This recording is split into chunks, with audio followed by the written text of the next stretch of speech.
예, 오늘 안녕하십니까. 세미나 10 오늘 불안 진행하겠습니다. 예, 오늘은 불안은 주체와 타자의 결여와 직결된다, 이런 제목으로 한번 살펴보겠습니다. 오늘 우리는 내가 당신에게 대상 A로 지칭해 온 것에 대해 계속 이야기할 것입니다. 오늘 우리가 강조해야 하는 것은 A라는 것이 큰 타자와 맺는 관계입니다. 대상이라는 게 주체와 맺는 관계가 아니라 대타자와 맺는 관계예요. 이게 중요한 것이라고 얘기하고 있습니다. A는 타자에 의해 고립되며 주체가 타자와 맺는 관계 속에서 잔여물로 구성됩니다. A가 구성되는 것은 바로 이렇게 구성된다는 거예요. 대타자에 의해서 고립되는 거예요. 대타자에 의해서 A가 현전화되는 것이죠. 현실화되는 것이죠. 주체가 타자와 맺는 관계 속에서 잔여물로 구성되는 게 A라는 것입니다. 그러니까 주체는 항상 대타자와의 관계 속에서 그 미끄러지는 게 뭔가 그것을 주의해야 되죠. 그것이 바로 대상 A가 되는 겁니다. 주체는 우리의 변증법을 통해 기표의 기능 속에서 그 출발점을 찾아야 합니다. 기표의 기능 속에서 출발점을 찾아야 한다. 이것도 굉장히 중요한 이론이죠. 기표의 기능 속에서, 그렇기 때문에 담론이 중요한 것이죠. 이것이 변증법의 기원에 놓인 가설적 주체, 우리의 경험이 접근할 수 있는 유일한 주체인 결여된 주체다. 우리의 경험이 접근할 수 있는 유일한 주체.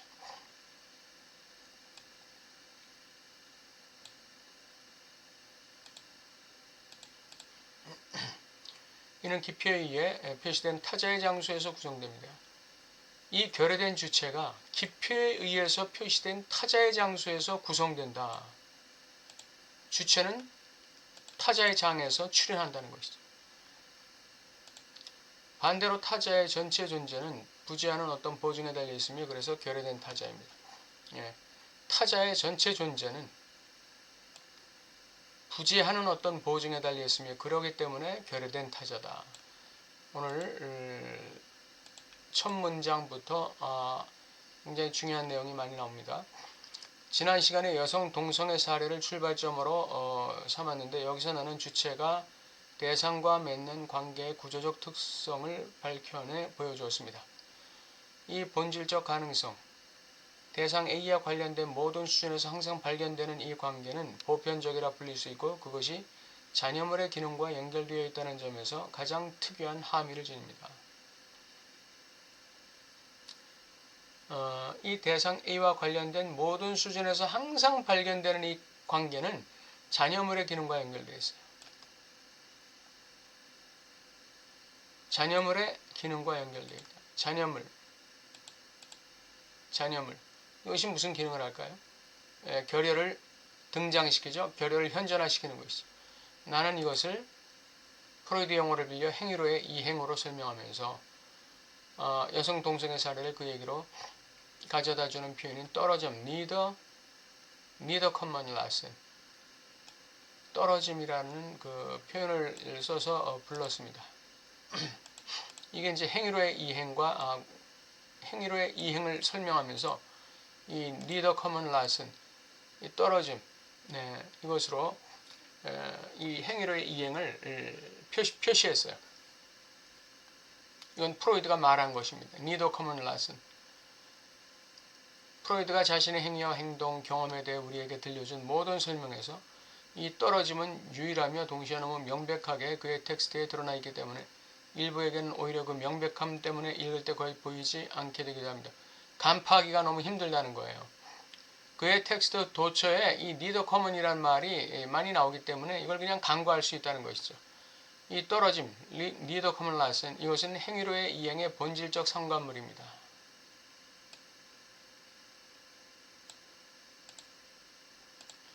그러나 이 떨어짐이 어느 쪽에서 보이는지를 아직 더 명확히 해야 합니다. 판타지 공식을 참조한다면 행위로의 이행은 주체가 결여죠. 바에 의해 가장 많이 지워진 쪽에 해당됩니다.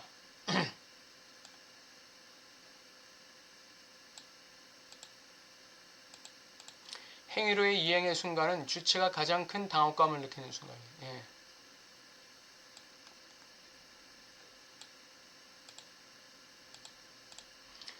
감정이라는 행동적 요소가 움직임의 혼란으로서 추가되는 거예요.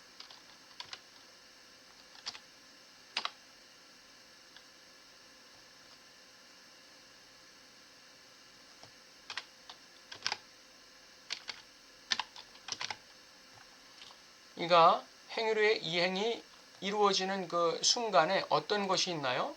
당혹감을 느끼게 되죠. 당혹감. 그 다음에 혼란을 느끼게 돼요. 당혹감, embarrassment, 혼란. 이거는 그 힐프로스히카이트예요. 혼란이라는 것은 나를 도와줄 어떤 자원이 없는 거예요. 그 순간에 나를 지지해주는 어떤 자원이 없는 거예요. 이게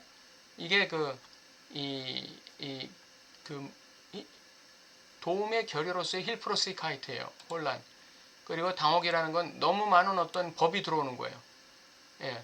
너무 많은 그 욕망과 법이 너무 그냥 그 한순간에 그냥 밀물같이 들어오는 거예요. 그래서 느끼는 감정이 당혹감입니다.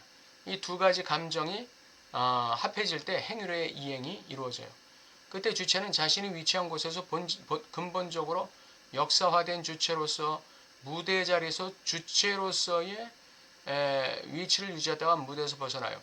이거를 락강은 뭐라고 표시하고 있냐면 무대에서 세계로 니더 커먼 라슨한다. 예. 무대라는 건 자기가 지금 살고 있는 자기 자신만의 주관적인 삶의 장이죠. 이게 무대예요. 그리고 세계라는 거는 일반적인 세상이에요, 그냥. 예. 자기에게는 어떤 그 실제의 역할을 할 수 있는 그런 세계예요. 그 세계는 자기에게 뭐를 요구합니까? 욕망을 요구하고 법을 요구하는 것이죠. 그걸로 그냥 뛰어내려 버리는 것이죠. 도라의 사례에서 도라가 케이시의 따귀를 때린 것은 운명적인 중요한 순간들 중 하나로 세대를 거쳐 반영을 일으키며 운명이 다른 경로로 전환되는 연결점의 가치를 지닌 하나의 징후입니다. 즉 무의식적 욕망이 좌절되는 방향으로 경로 이탈을 하게 만드는 경우이죠. 케이시가 자기 부인이 별 볼 일 없는 여자라는 걸 얘기하니까 도라가 케이시의 따귀를 때리죠. 왜? 도라는 지금 케이시 부인을 갖다가 어떻게 하고 있다? 동일시하고 있는 것이죠. 그런데 케이시가 케이시 부인을 비하하는 발언을 하는 것은 결국은 도라를 비하하는 것으로 밖에 해석이 안 되는 것이죠. 도라의 욕망을 비하하는 방향으로. 그렇기 때문에 도라가 이러한 이 행위를 함으로써 하나의 그 무의식적 욕망이 좌절됐기 때문에 또 무의식적 욕망이 경로 이탈을 하게 만드는 그런 케이스가 되겠습니다. 이 도라가 케이시 따귀를 때린 것도 행위로의 이행이라고 볼 수 있겠죠. 왜냐하면 무의식적 욕망이 좌절되기 때문에. 행동하에서는 무의식적 욕망이 좌절되는 건 아니에요. 그러나 행위로의 이행이 이루어지는 순간에는 자신의 무의식적 욕망이 좌절되는 방향으로 가기 때문에 그렇습니다. 주체는 현장에서 이탈하는 방식으로 움직입니다. 현장이라는 거, 이게 주체의 무대죠. 여기서 이탈하는 방식으로 행동하는 것이죠. 이게 행위로의 이행이에요. 이것이 바로 우리가 행위로의 이행을 그것만의 고유한 가치로 인식하고 곧 보게 되겠지만 전혀 다른 개념인 행동화와 구별할 수 있게 해주는 것입니다. 이게 뭐죠? 행동화와 구별하게 해주는 것이 바로 이 주체가 현장에서 이탈하는 것. 현장에서 이탈하는 방향으로 움직인다. 이것이 바로 행동화와 구분되게 해주는 거예요. 더 뚜렷한 사례 하나를 볼까요? 푸가라 이름하는 현상에 이런 명칭을 적용하는 것을 누가 의심하겠습니까? 우리는 오랫동안 유아적인 위치에 머무르다가 자신을 그 안에 던지는 사람들에게서 이 푸가를 봅니다. 이는 무대에서의 퇴장, 곧 완전히 순수한 세계로 떠나는 일종의 무대 퇴장이 아닐까요?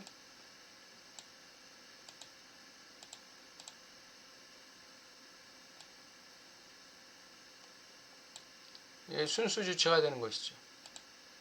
그곳에서 주체는 어디에서나 거부당하고 배척된 무언가를 찾아 떠나는 것입니다. 일스페무스라는 표현처럼 그는 배 견습 선원이 되기 위해 떠나고 물론 다시 돌아옵니다. 그 귀환은 그가 스페흐 무세흐 즉 스스로를 지켜 세울 기회를 제공하죠. 이 출발은 바로 무대에서 세계로의 전입니다. 간단히 말하면 행동하는 무대에서 세계로의 움직임이다. 무대에서 세계로의 움직임이다. 이것이 바로 내가 불안에 대한 그러니까 순수 주체가 되는 것이에요.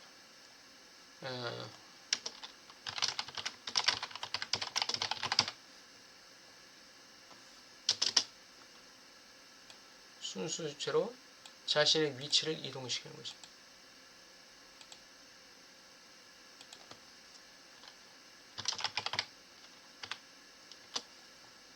이것이 바로 내가 불안에 대한 논의를 시작할 때 이 두 가지 층이 한편으로는 실제가 가해지는 장소인 세계.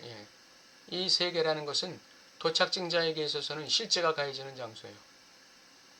법이 가해지고 욕망이 가해지는 장소죠. 내 욕망과 다른 욕망이 가해지는 장소. 이게 세계예요. 다른 한편 인간이 말하는 자로 자리 잡기 위해 구성되어야 하는 타자의 무대 사이의 본질적인 구분을 설정했던 이유입니다.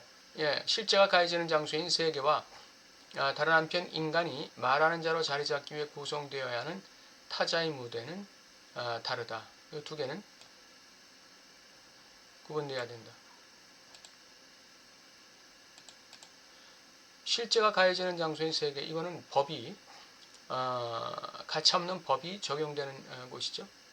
그러나 타자의 무대는 주체에 대한 이 대타자의 이 욕망이 작동하는 곳이에요. 이건 달라요. 세계는 이 주체에게 욕망을 제시하지만 그것은 법으로서의 욕망이에요. 그러나 타자의 그 무대는 법으로서의 욕망인 동시에 이 타자는 주체의 무의식에 들어가 있기 때문에 진정으로 주체가 지향해야 될 어떤 그 욕망을 갖다가 제시해주는 주체의 진실을 발견해주는 그러한 위치에 있는 주체가 바로 타자죠. 세계는 그런 위치에 있지 않아요. 세계는 그냥 응시의 위치에 있는 거예요. 이 세계는 그냥 응시의 위치에 있는 것뿐이에요. 그러나 타자는 이 주체의 무의식에 있고 주체의 무의식적 진실을 지향하고 있는 그런 사람이기 때문에 이 타자의 무대와 세계는 다르다. 인간은 오직 이러한 구조 안에서만 주체로 자리 잡을 수 있으며 그것은 아무리 진실되게 제시된다 해도 결국 허구의 구조를 가집니다. 대타자가 아무리 주체의 진실을 발견해 준다 할지라도 주체의 진실로 안내한다 할지라도 그것은 결국 허구의 구조를 지닌다는 것은 뭐죠? 허구의 구조를 가진다. 이거는 끝이 없다는 거예요.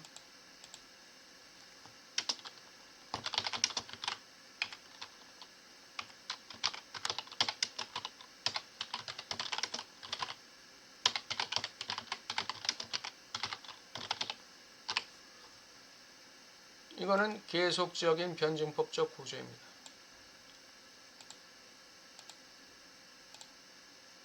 이건 계속적인 변증법적 구조예요. 불안의 기능에 대해 더 깊이 들어가기 전에 나중에 행위화에 대해 이야기하겠다는 점을 미리 말씀드립니다. 바로 불안이 주체와 타자 사이에서 절대적인 소통 방식이 된다는 거예요. 아닌가 하는 질문입니다. 불안이 주체와 타자 사이의 절대적인 소통 방식.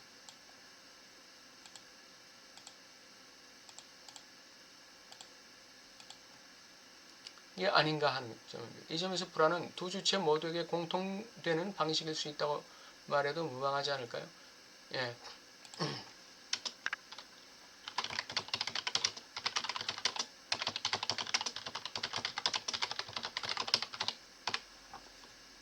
왜 불안이 주체와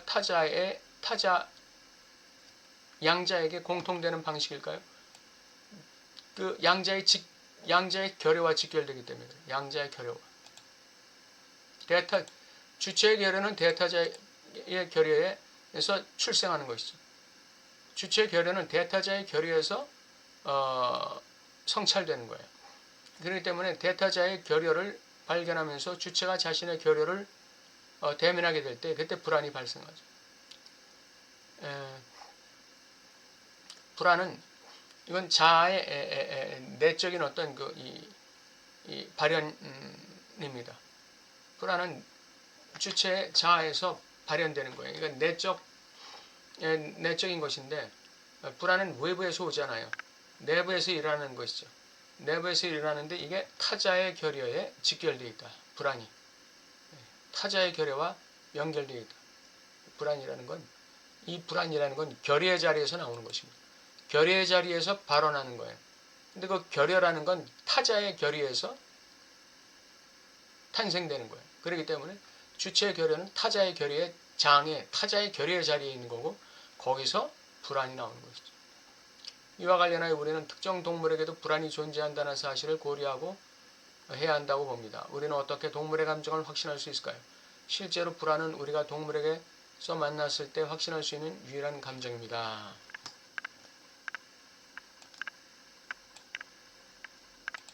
동물들도 굉장히 불안해하는 것이 현상되죠. 그 안에서 우리는 이미 불안에 포함된 것으로 지적했던 특징, 속이지 않는 것을 발견합니다. 불안은 속이지 않는다. 불안은 속이지 않는다.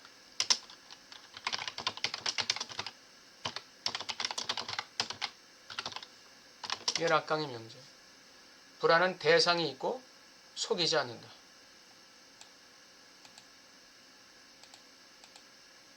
불안은 대상이 반드시 있고 속이지 않는다. 우리는 일반적으로 불안은 대상이 없다고 심리학계에서는 알려져 있잖아요. 두려움이라는 게 대상이 있다. 그렇게 알려져 있잖아요. 근데 그 반대예요. 락강은. 불안은 반드시 대상이 있다. 이렇게 얘기합니다. 왜? 불안은 결여의 자리에서 나오잖아요. 그렇기 때문에 결여의 자리에서는 무의식적 환상인 대상 A가 뜨는 것이죠. 그렇기 때문에 반드시 불안은 대상과 연결되어 있다는 것이죠. 오늘 주제는 불안은 타자의 결여 및 주체의 결여와 연결되어 있고 그 결여에서 나오는 대상 A와 연결되어 있다. 그러니까 불안, 결여, 대상 A 그렇게 연결되죠. 그 밑에는 뭐가 있을까요? 대타자의 결여와 욕망 이게 있겠죠. 대타자의 결여와 욕망이 주체의 결여와 욕망을 발생시키고 주체의 결여 속에서 불안이 나오고 그 불안은 대상 A를 지향하게 만든다. 그래서 욕망의 변증법을 돌리게 하는 것이죠. 오늘은 불안은 주체와 타자의 결여에 직결된다. 이런 제목으로 알아봤습니다. 감사합니다. 네, 이번 주 강의 마치겠습니다. 감사합니다.